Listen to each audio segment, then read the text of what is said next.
I remember when I first started on my entrepreneurial journey, I was reading Rich Dad Poor Dad, and he specifically said that it's not a good idea to do business with a family.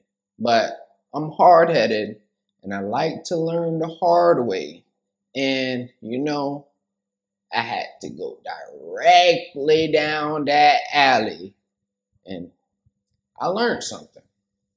I actually learned a lot. I understand why he said what he said, but as you already know, there's different strokes for different folks. And you gotta understand when you're doing business with family, you gotta proceed with caution.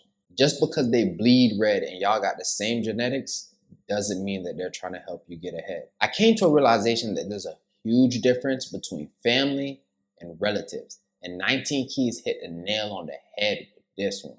There's a difference between family and relatives. Relatives are people you just bonded with by blood. It may be by marriage, things of that nature.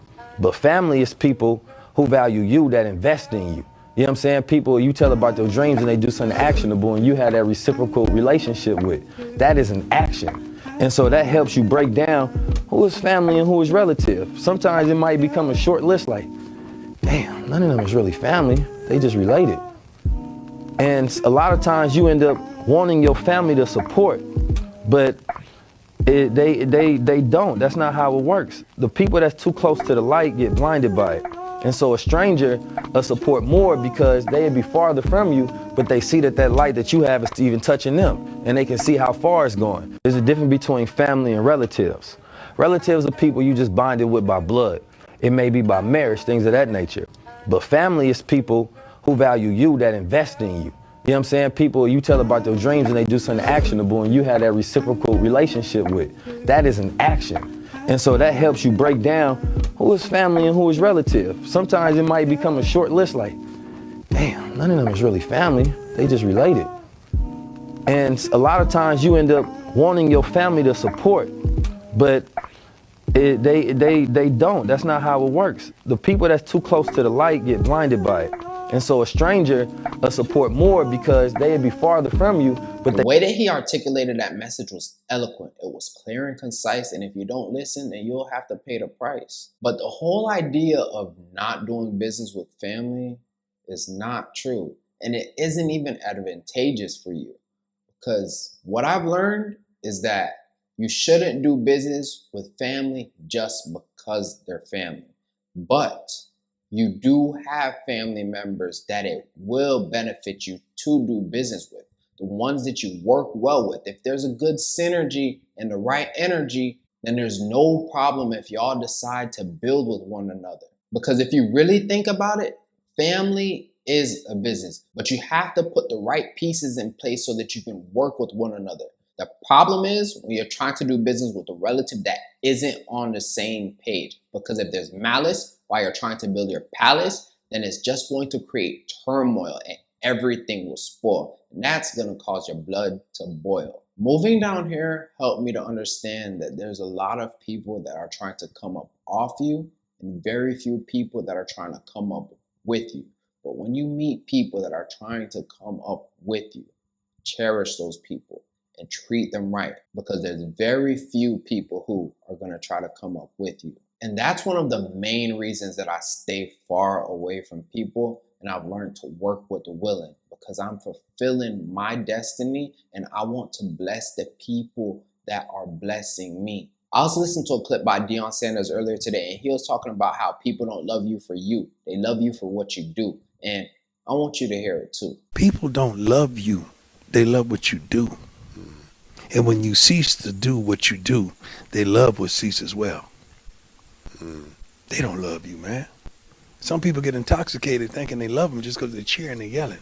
But if you really was intent on what they're saying, it's a lot of booze mixed in with the cheers, but just so happen it may be 51% cheers that override that 49. So you got to take the good with the bad, but you can't get intoxicated with thinking it's love. Because they don't know you. They don't know my middle name. How they love me? You love what I did and the feeling I gave you, how I made you feel watching that moment. You don't even know me. So how you love what you don't know? And what he said is very, very true. That's why you gotta analyze your situation and pay attention to the people around you, because a lot of them are opportunists. They just want to come up off you. They don't want to come up with you. But build with the people that are willing to work. But you don't have to be a jerk. If you think about it, people talk about building generational wealth. Meanwhile, they're building a business that their family doesn't understand. And generational wealth is information. So you have to pass on the information to the next generation so they can continue to plan, and that will allow them to elevate while they're living on the land. Meanwhile, the rest of them are in la la land with no plan, and they'll just become a fan. I just got off the phone with my mom and I had an epiphany. So my mom just got a new phone and she has to transfer data from one phone to the other.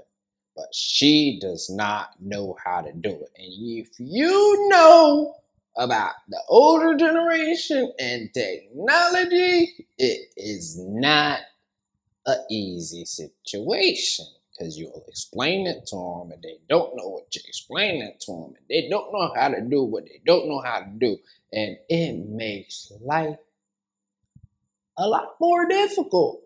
And my niece is there, and I needed her to send me a video that I recorded while I was there, but I forgot to airdrop it to my laptop. So I was on the phone with my niece and I told her exactly what to do, and it was easy breezy, beautiful. And then all I had to do in order for her to learn how to transfer the information from the old phone to the new phone was send her a YouTube video, and she's just gonna follow the instructions and figure out exactly what she needs to do. That helped me to understand that we're working for the older generation while we're working with our generation to lead the younger generation.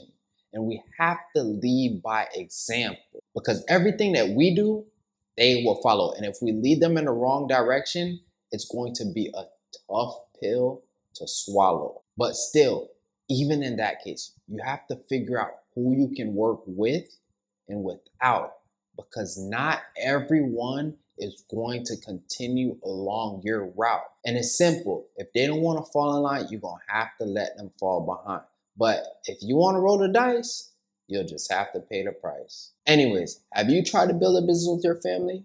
And if you have, what was that experience like? Just let me know in the comments below, because it's about that time. So if you have any questions, leave them in the comments below. If you like this video, give me a thumbs up, and don't forget to subscribe and click the bell so you're notified every time I make a new post. Until next time.